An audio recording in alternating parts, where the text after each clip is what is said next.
Jesus era um recém-nascido, uma criança de poucos dias de idade, estava sendo apresentado no templo, está sendo com sua vida consagrada a Deus. Não era um ritual obrigatório dentro do judaísmo, mas há referências de que isso já acontecia. Por exemplo, não há relatos semelhantes sobre João Batista de ser apresentado no templo. Jesus tinha sido circuncidado, esse sim era um ritual, estava sendo apresentado no templo. Do nada, passa alguns versículos, Jesus já tem 12 anos. Deixa eu dizer uma coisa para vocês. Passa muito rápido, tá? Passa muito rápido. A gente não tem noção disso, porque só você sabe as noites que você perde, só você sabe quanto de sono você vai acumulando. Mas olhando para trás, eu lembro que era semana passada, eu estava com aquele guri sem saber o que fazer. Minha esposa, desesperada para fazer o retrato fotográfico, o ensaio fotográfico dele, a gente não conseguia fazer ele dormir. O fotógrafo, como é que você faz para acalmar ele? Ela disse, moça, eu também não conheço ele não. Eu também não sei, né? Ele chegou aqui essa semana, a gente ainda está se conhecendo, eu não sei o que fazer com ele. Isso parece que vai ser uma vazada, mas o meu já tem 5 anos. Ele já não fala mais as palavras erradas. Ele já não... Ontem ele falou computador, ele falava computador, era tão bonito. Meu Deus, Silva. E a gente vai assim. Quando eu era adolescente, eu me traumatizei com o relato de um pastor que estava me contando que chegou no dia do casamento da filha dele. Quando ele olhou para ela, ele disse, meu Deus, eu não vi você crescer. E naquele dia eu coloquei no meu coração que isso não aconteceria na minha casa. Isso não aconteceria. Eu sei, eu sou pastor de muita gente. Mas em primeiro lugar, eu sou pastor da minha esposa e dos meus filhos. Desculpa, vocês nunca vão ganhar para eles. Vocês nunca vão ser prioridade na frente deles. Esse é o primeiro lugar. Passa muito rápido, gente. Do nada, você fechou o olho aqui 2 versículos, a sinfonia acabou. Joshua Bell parou de tocar. Seus filhos saem de casa. 12 anos se passaram em poucos versículos. E assim que a história começa. A história começa, e eu acho esse livro, esse trecho, um tutorial sensacional e atualíssimo sobre criação de filhos. Todos os anos, seus pais iam a Jerusalém para a festa da Páscoa. Aqui tem implícito. Não fala que seus pais iam levar Jesus para Jerusalém. Jesus ia para Jerusalém. Quem ia para Jerusalém? Os pais. Jesus tinha que estar na rotina dos pais. Jesus teve que se adaptar à rotina dos pais. Uma das coisas que eu sempre falo quando começa o ano, com toda professora nova, com toda diretora nova, quando a gente mudou de escola, eu falo, olha, meu filho é diferente. O filho da pastora Semi tem as atipicidades dele, o meu também tem. O meu filho tem altas habilidades, tem alguns comportamentos, ele tem ansiedade. É uma criança diferente. E eu invariavelmente recebo a mesma resposta. Pai, todos são. Todos são diferentes. Cada casa é um caso. E aliás, na mesma casa, às vezes tem vários casos diferentes. Em uma só casa a gente tem vários casos. Os filhos não se repetem. Os filhos não nos repetem. São histórias, a vida é ao vivo, é irrepetível. Mas assim, está claro que ele precisa se adaptar à casa em que ele nasceu. Gente, um exercício para vocês, uma lembrança aqui. Vocês, a maioria da mesma geração que eu, ou de gerações aproximadas. Quem é que é filho único? Quase ninguém, poucos. Mas acho que vai encaixar para vocês também. Vamos lá. Imagina vocês na casa de vocês, aqueles que conviveram com pai, mãe, você e irmãos. Na hora do jantar, aí às vezes preparam um café, mas imagine, só tem um bife. Um bife. Só tem um. Lembra da sua infância? Tem você, seus irmãos, seu pai e sua mãe em casa. De quem era esse bife? Do pai, eu acho. Meu pai. Bife era do meu pai, capô. A gente ia comer pão com manteiga, se tivesse manteiga, café. O bife era do meu pai. E era assim em todas as gerações passadas. O bife era do pai. Comprava 1 litro de Coca-Cola. Lá em casa éramos 3 irmãos, mais a minha irmã, ou mais a minha mãe. 1 litro de Coca-Cola, aquela KS. Ele tinha um copo de meio litro só dele. E o resto com régua. Fazendo conta-gotas. Tem mais pra você? Tá. Outro raciocínio. Hoje, tem você, sua esposa ou seu esposo e seu filho. Só tem um bife. De quem é o bife? Deixa eu falar uma coisa. Já repararam que nós somos a geração sem bife?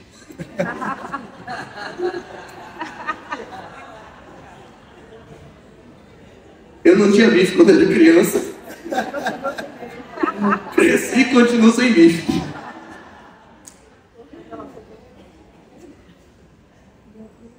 Eu quero dizer, é que boa parte das vezes nós educamos nossos filhos a partir dos nossos traumas, das nossas faltas. Quando vem um filho, a gente pensa em uma rotina inteira para o filho. Por quê? Qual é o nosso pensamento? Principalmente da maioria de nós. Meu filho não vai passar pelo que eu passei. Só que a gente esquece que a gente só é o que é porque passou pelo que passou. Eu lido o tempo todo com famílias que mudam completamente suas rotinas, suas vidas, porque está chegando um filho.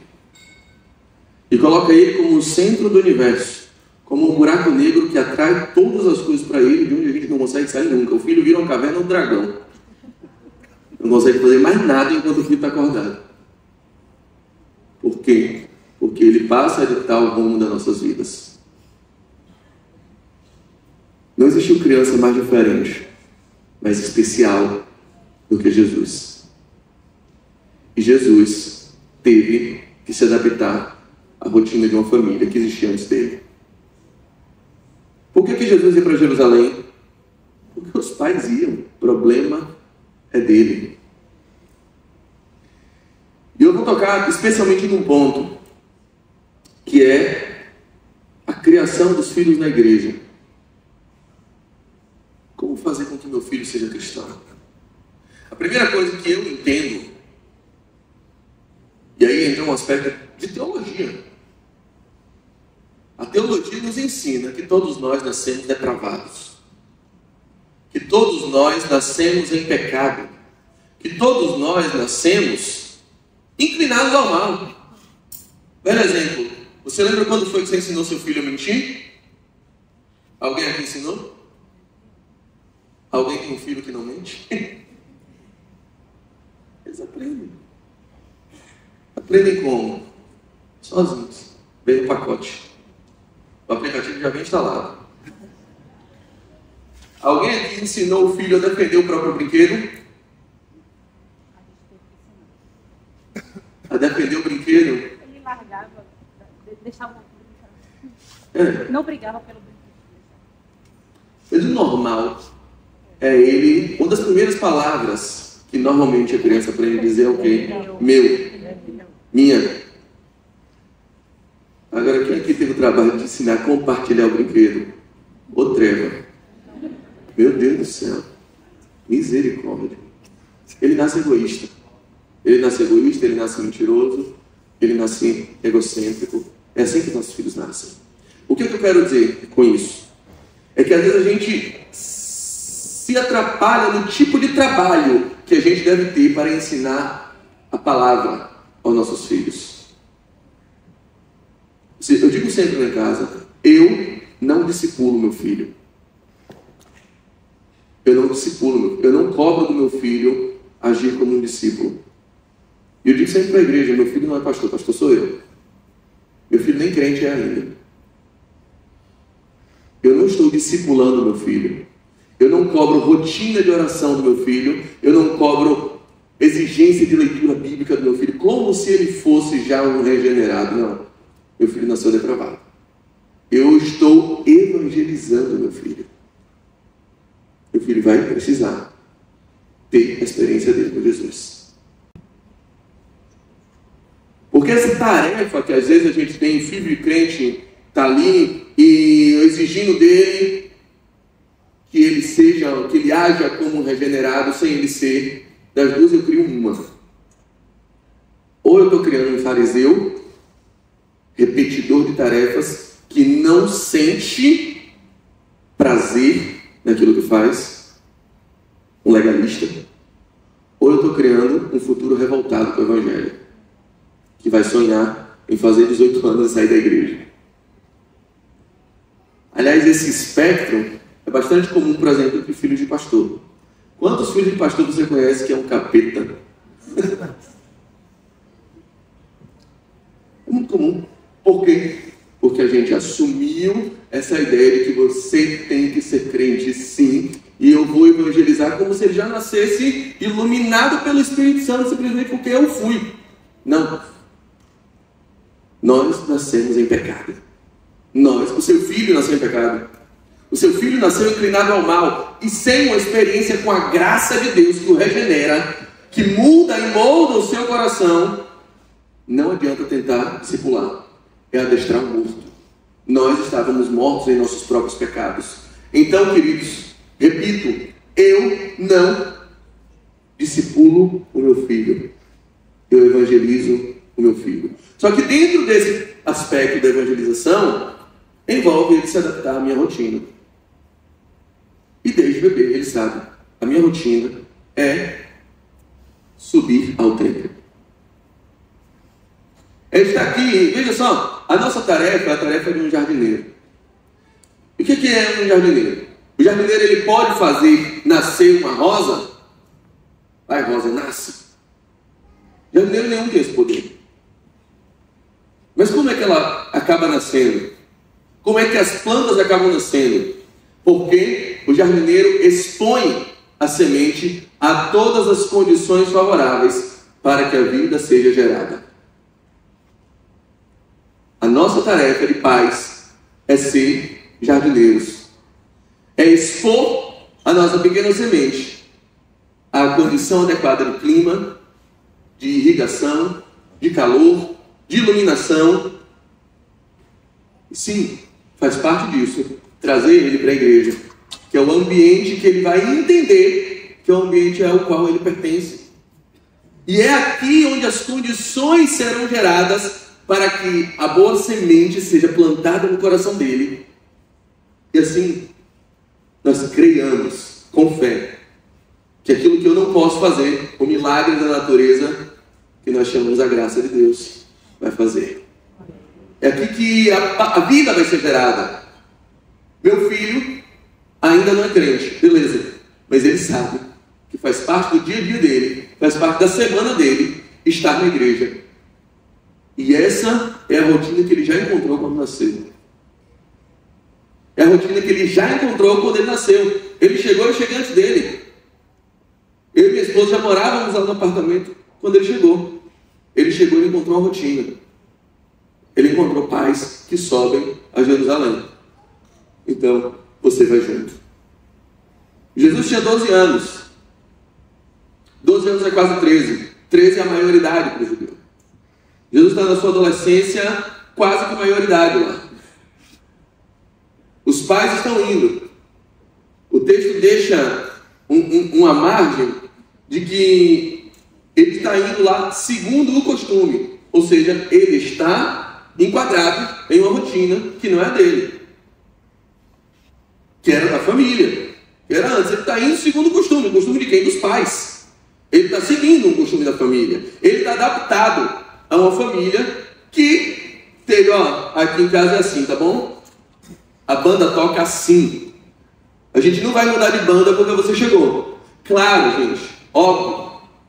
Todo mundo sabe, ter filho muda tudo. Claro que ele tem as necessidades que devem ser atendidas. Mas cuidado, para ele não ser o grande ditador da sua vida. Cuidado para ele não ditar o rumo do seu casamento. Cuidado para você não esquecer que você é esposa só porque agora você é mãe. E digo isso também aos homens. Cuidado. A família tem um funcionamento e é necessário que o filho se adapte a ela. Para nós, esse é um desafio muito maior do que era para os nossos pais. E por isso nós somos geração sem bife. Porque a gente vai, através dos nossos traumas, através das nossas perdas, através das nossas expectativas frustradas, querer que o nosso filho não passe por nada disso. Terminada a festa, voltando seus pais, o menino Jesus ficou em Jerusalém sem que eles percebessem. Essa parte tem um lado bom e tem um lado ruim. O lado ruim é que eles estavam, cada um pensando, normalmente as peregrinações se organizavam em duas caravanas. Uma caravana de homens e uma caravana de mulheres e crianças. Possivelmente, o pai achou que ele estava com a mãe, porque ainda tinha 12 anos, ainda não era maior. A mãe possivelmente achou que ele estava com o pai, porque ele já era quase maior, já tem 12 anos. E não está com um, não está com outro, eles estão voltando de Jerusalém e Jesus ficou. E eles não perceberam. Jesus fica 3 dias sem o pai e sem a mãe. Ainda sem ser maioridade. 3 dias. O que ele comeu nesses 3 dias? Sei lá. Onde ele dormiu? Não tenho a menor ideia. A Bíblia não fala. E os pais também não sabiam. Os pais não tinham a menor ideia. A pastora sempre falou do pai dela, que era locutor esportivo. Eu lembro de um outro locutor que faleceu há pouco tempo, chamado Ed Carlos, aqui das rádios baianas. Ele tinha uma frase bem interessante, ele sempre encerrava as transmissões assim, ele dizia: e você, pai, sabe onde estão, com quem estão e o que fazem seus filhos agora? E essa frase sempre me pegou, né? Rapaz, será que meu pai sabe onde eu estou? Eu era pequeno e ouvia muito, sempre ouvi muito rádio, somente locução esportiva.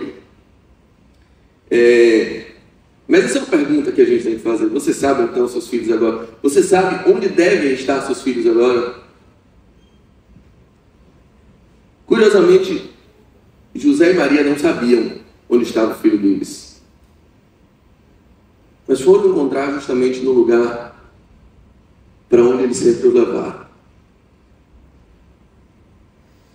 Não é incomum, não é incoerente que eles tenham encontrado Jesus no templo.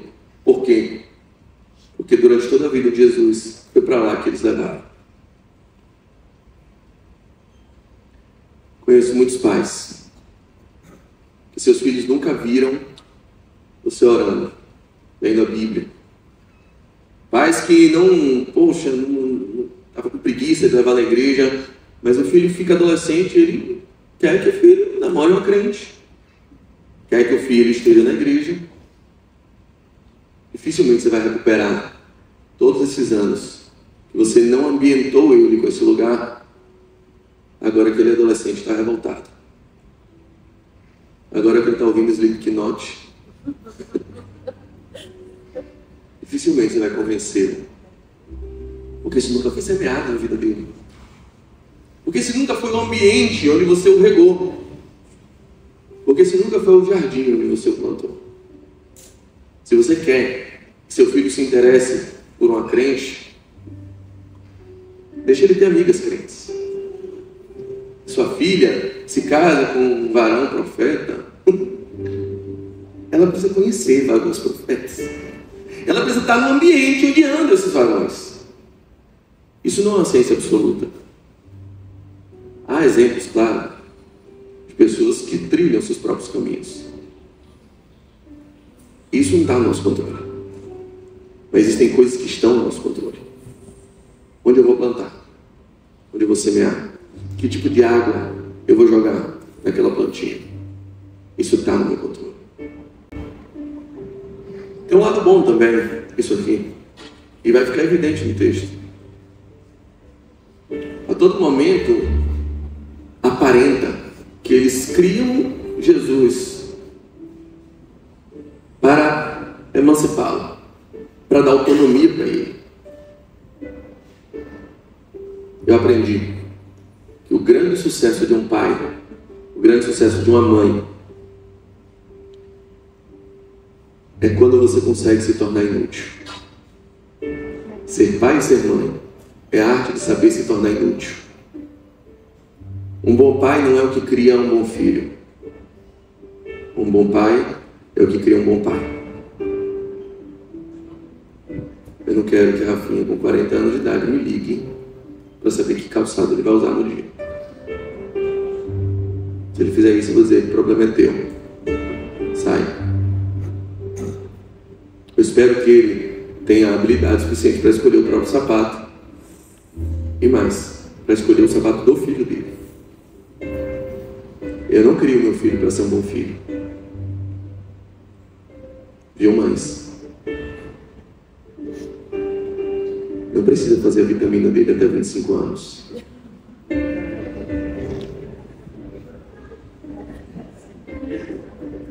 Espera-se que ele já saiba, tá bom?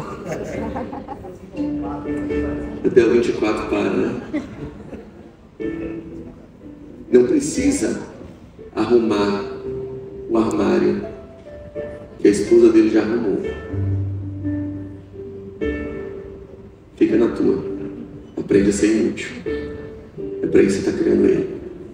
Para emancipá-lo. Pensa em Joquebede, que segurou Moisés até cerca de 3 meses. E naquela hora precisa betumar um cesto e jogar. Deixar ele no rio. Se ela segurasse ele mais um dia, pode ser que não desse mais tempo e os soldados chegassem e matassem aquele menino. Tem mães que seguram o filho dias demais. Tem pais que sustentam ele por tempo demais. Tem horas que você tem que largar e entregar. Senhor, até aqui foi comigo. A partir daí, eu sou inútil. A partir daí, eu sou inútil. Dá para ver no coração de Maria, no coração de José, esse sentimento. Eu estou criando o Salvador do mundo. Eu não vou poder fazer isso por ele. Ele tem algo que é uma missão dele. E não serei eu que cumprirei. Eu preciso me tornar inútil.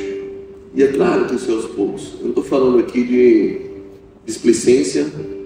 Eu não estou falando de ser negligente. Eu estou falando de você saber criar o seu filho, dando a ele todo o potencial, dando a ele todas as condições necessárias para que ele se torne um pai, uma mãe, para que ele tenha a própria casa. Os maiores gestos de amor da mamãe passarinha é saber o momento certo de atirar o seu filho do penhasco. Vocês são abestalhados que nem eu para ver Discovery. Já viram aqueles documentários da mamãe? Vai, sai do ninho, sai do ninho. E o gurizinho passarinho arremessado até que ele percebe que ele já tem aerodinâmica suficiente para ir trabalhando e não se esborrachar no chão. A mãe sabe que não tem mais espaço no ninho para ele. É hora dela se tornar inútil. É hora dele caçar a minhoca dele. É hora dele correr atrás da comida dele. Chega de comidinha na boca. Chega de vitamina. com farinha láctea. Chega. Tu já é médico. Tu já é advogado, peste. Vai pra lá. Gente, eu faço essas brincadeiras, mas é um jeito de interagir. Nossos filhos são preciosos. Nossos filhos, cada um sabe o valor que tem. Cada um sabe como eles são diferentes entre si. Um filho nunca é igual ao outro. Na barriga eu já percebo. A filha nessa idade já estava encaixadinha ali. Cecília ainda está dando bicuda. Sentada na barriga ali. De vem pra cá, ela deu uma bexiga que anda quase se mija nas calças. Desculpa, eu estou expondo. Esposa de pastor é isso. As situações são irrepetíveis. E é engraçado que Maria e José encontram Jesus no templo. Jesus está ali já começando a exercer o propósito dele. Assim, por que vocês estão aflitas? Por que você está aflita, mãe? Por que você está aflito, pai? Vocês não sabiam que meu lugar é na casa do meu pai? Vocês sabiam que eu estaria aqui? Aliás, foram vocês que me ensinaram a estar aqui. Vocês deviam saber que eu estava aqui. É para isso que vocês estão me criando. Para cumprir o propósito do meu Pai Celestial. E aí é a grande lição. Seu filho bateu. Seu filho tem um outro pai. Amém. Seu filho é de Deus. Seu filho é dele. O meu filho pertence a ele. E entre a minha vontade e a vontade do meu pai, tem que prevalecer a vontade do meu pai. O que você está investindo na vida do teu filho é simplesmente para que você bata no peito e diga que ele teve o que você não teve? Ou você está dando aquilo que vai orientar ele para o melhor cumprimento da vontade do Pai Celestial na vida dele? Esse tanto de brinquedo que você compra, esse tanto de regalia que você dá, será que não é apenas o seu ego ferido, descontando nele os traumas, dando a ele o que você não teve e afastando ele cada vez mais do propósito do Pai Celestial dele? Jesus diz isso aí. Ele fala assim: Maria e José não entendiam as palavras dele. Isso a gente passa todo dia. Quem aqui já falou, não é na vida não, mas quem aqui falou, essa semana eu não sei mais o que fazer com esse menino. Eu não sei mais o que fazer com esse guri. Meu Deus do céu. Não sei se eu entrego para adoção.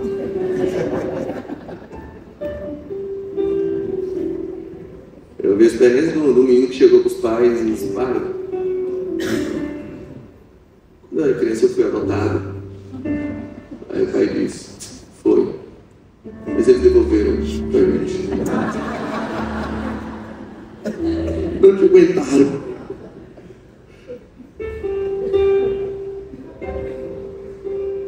Os pais de Jesus passaram por isso. Os pais de Cristo olharam e disseram: não sei o que fazer. E o que fazer quando eu não sei o que fazer? Não existe um manual para isso, porque a sua casa é um caso diferente da minha casa. Mas existe uma atitude que é padrão e que, se não resolve, ela chega ao mais perto possível de entregar tudo aquilo que você pode. A Bíblia diz: Maria não sabia o que fazer, mas estava com tudo aquilo no seu coração. Pais de crianças neurotípicas acabam virando quase que pedagogos e quase especialistas. A gente vai sair fazendo curso, sai pesquisando, vendo vídeo. Eu divido com o Poli algumas experiências de grupos, com a Adri, que a gente sai pesquisando tudo. Qual é o teste que tem que fazer, qual é o especialista ali, qual é... A gente sabe que é especialista, conhecedor de transtornos, conhecedor daquilo, de sintomas daquilo, critério A, critério B, a gente sabe pesquisando tudo. Mas tem uma hora que a nossa cognição, que a nossa pesquisa, que a nossa empreitada chega no limite. Tem hora que eu vou dizer, eu não sei o que fazer. Quando isso chega nesse limite, é hora de colocar o coração. Quando o cérebro falha, quando a ciência falha, quando a pesquisa é limitada, quando o conhecimento já não dá conta, coloca o teu coração. Sente tua criança. Sente teu filho. Pega a necessidade dele, o grito dele, o clamor dele, leva para o teu coração e absorve.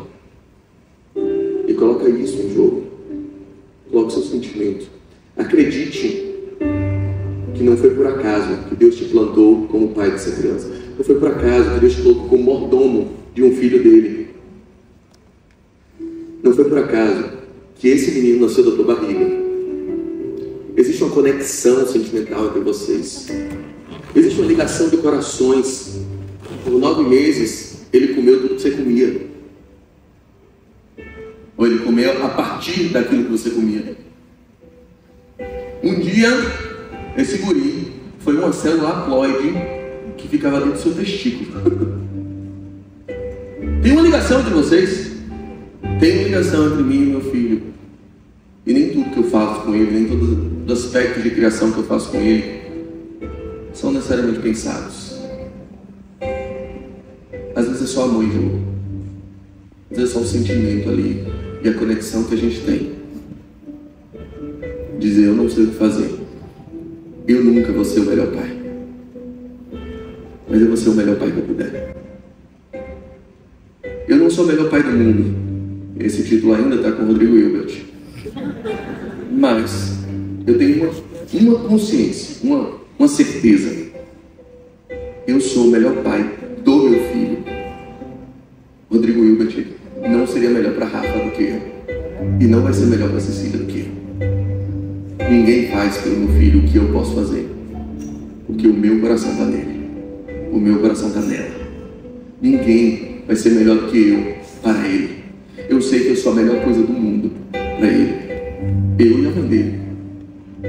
Eu sei que nós dois juntos somos a melhor combinação que pode existir. Porque nenhum outro coração pode estar ligado a ele do jeito que o nosso coração está. Eu nem sempre sei o que fazer. Eu nem sempre entendo ele. É difícil, leva um tempo para a gente saber, para a gente entender, para a gente aceitar que o meu filho não é a repetição da minha história. E eu ia pensando, todas as vezes ele ia fazendo alguma coisa, eu faria isso aí também. Mas chega uma hora que vira meio aleatório. Não faria isso. Ai. Meu filho, pra que você quer uma camisa do Botafogo? Você tá maluco? Meu filho, a fonte nova é boa sim, vamos lá. Mas às vezes ele tem preferências diferentes. Claro, alguns têm limite. A camisa do Vitória ela não entra. Não é boa para limpar a privada tão, entendeu? O pano não adere tanto. Mas eu gostava dele. Eu não vou saber o que fazer. Mas o meu coração está ali. O meu amor está ali. A minha identificação com ele está ali. Esse texto é muito interessante. Ele traz algumas camadas. E porque os pais dizem assim: o fato de não entenderem não impede de eles colocarem em ordem na casa. Veja, Jesus ainda está sendo imaturo. É uma criança diferente e igual. A sua e a minha. É alguém que está desobedecendo os pais. E toma um tranco. E depois o texto diz assim: ia crescendo, obedecendo em tudo. Jesus foi com eles para Nazaré e era-lhes obediente em tudo. Veja que o fato dele ser o pão da vida, naquela época o pãozinho delícia ainda da vida, não um pãozinho desse tamanho, era a luz do mundo, uma lanterninha ainda, mas vai ouvir sim, vai ficar de castigo sim, vai obedecer sim. Veja que José e Maria não tinham esses medinhos que acompanham a geração. O medo de dizer não, eles não tinham. Vai entrar no reino sim, menino. Oxe, cada um vai me obedecer. Não é que às vezes tem esses conflitos, né? Lá em casa tem direto. Eu digo não, meu filho tem um limiar de frustração muito baixo. Então ele é a criança mais carinhosa do mundo. Isso faz parte da personalidade dele. Se eu digo não vou te dar, ele diz eu te odeio. E eu digo para ele, o problema é teu. Ele diz eu estou de mal, eu digo como a sal.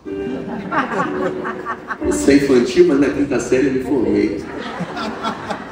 Eu sou formado em quinta habilidade. Você não vai ganhar de mim nessa. E eu digo, filho, deixa eu te falar. Eu nasci em Vista Alegre, subúrbio. Eu já enfrentei fome, eu já enfrentei polícia, eu já enfrentei ladrão, eu já enfrentei Vista Alegre e Pituba lotado.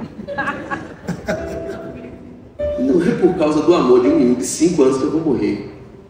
Se você não me ama, o problema é teu. Mas você vai me obedecer. Eu não sou carente do amor de um menino de 5 anos. Ele não sabe amar ainda, gente. Você não deve exigir amor de uma criança que ainda não sabe o que é amor. Ele tem um jeito dele de amar, mas ainda não tem aquela formação completa e o discernimento para entender o que é um amor duradouro. As crianças imediatistas é a marca principal da infantilidade. Essa imediatista. Pergunta a ele se ele quer um PlayStation 5 semana que vem ou um pirulito agora de chocolate. Ele quer um pirulito. Ele não sabe escolher. Criança não sabe adiar prazer. Criança é imediatista, porque para criança uma semana é mais ou menos um ano de Saturno. Ela não tem essa noção. Para ela, tudo agora, o que vale é o agora. Então se agora ela está contrariada com você, agora ela te odeia. E você é a pior pessoa do mundo. É isso. Você não presta. Desculpa, se você se frustrar com isso, você é mais infantil que ela. Eu não exijo isso do meu filho. José e Maria não estão exigindo isso do meu filho. Eu não vou entender, tudo certo, mas aqui quem manda sou eu. Aqui você obedece. E o texto volta que Jesus era obediente em tudo. Eu não quero que você me ame. Se você ama ou não é problema teu. Eu quero que você me obedeça. Respeito aqui é inegociável. Gente, eu não preciso levantar a mão, meu filho. Mas assim, não quer tomar banho? Rafa, vou precisar ir aí? Não, tá bom. É 1, 2, no 3 ele tá aqui. Ele sabe que o bicho pega para ele. E eu não estou falando de ser autoritário. Eu estou falando de ter autoridade. Eu não consigo pregar sem citar o Pequeno Príncipe. E uma das conversas do Pequeno Príncipe mais marcantes é uma que ele tem com um rei que tem muita autoridade. E aí ele pergunta, como é que você consegue fazer isso? Ele veja só, se eu mandar um dos meus oficiais voar, ele não voar, a culpa é de quem? Dele ou minha? É sua. Então entenda, o grande segredo da autoridade é identificar e exigir de cada um exatamente o que cada um pode dar. Eu conheço meus oficiais e eu sei o que cada um pode dar. Se eu mandar para toda a minha população se jogar no mar, o culpado sou eu, porque eu não estou dando ordens razoáveis.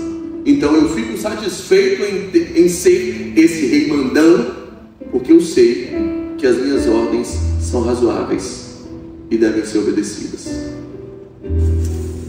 Esse é o grande segredo. Devemos exigir de cada um que cada um pode dar. Você sabe até onde seu filho pode dar? Você conhece as habilidades do seu filho? Sabe o que seu filho sabe fazer? Se você sabe, exija isso dele. Exija que ele tome banho sozinho, exija que ele faça as coisas sozinho, exija que ele brinque um pouco sozinho. Não faça por ele o que ele pode fazer. vai emancipando. E exija obediência aos seus comandos. Mostre, não é por acaso que o seu filho olha para você olhando para cima. Não é por acaso. É para ele saber que você é maior que ele. Ele precisa saber que você não é refém dele. Que ele não manda em você. Tem que ficar muito claro quem manda e quem obedece. Tem que ficar claro qual é a voz maior, a voz mais alta, a voz mais grossa e a voz mais fina. Tem que ficar claro isso. Até para Jesus ficou. O homem que nasceu para governar o mundo foi governado por um carpinteiro e uma quase adolescente. Porque naquele momento havia uma autoridade posta. O texto termina, e aqui eu termino. Jesus ia crescendo em sabedoria, estatura e graça diante de Deus e diante dos homens. Falei para vocês que o nosso trabalho é o trabalho de um jardineiro. Mas muita gente se confunde e acha que na verdade é agricultor. Foram as duas primeiras profissões da humanidade. A primeira profissão da humanidade foi jardinagem. Deus olhou, colocou Adão no jardim e disse: você está aí para cultivar e guardar. Seja um jardineiro, cuida desse jardim. Mas depois que o pecado entra, o homem é expulso do jardim e é chamado para lavrar a terra. E aí a ordem diz assim: agora do suor do teu rosto você vai comer. O homem passa a ser agricultor. Qual é a grande diferença? É que o agricultor, ele lavra a terra para tirar dela o seu sustento e obter dela o seu ganho. Mas o jardineiro, ele também lavra a terra,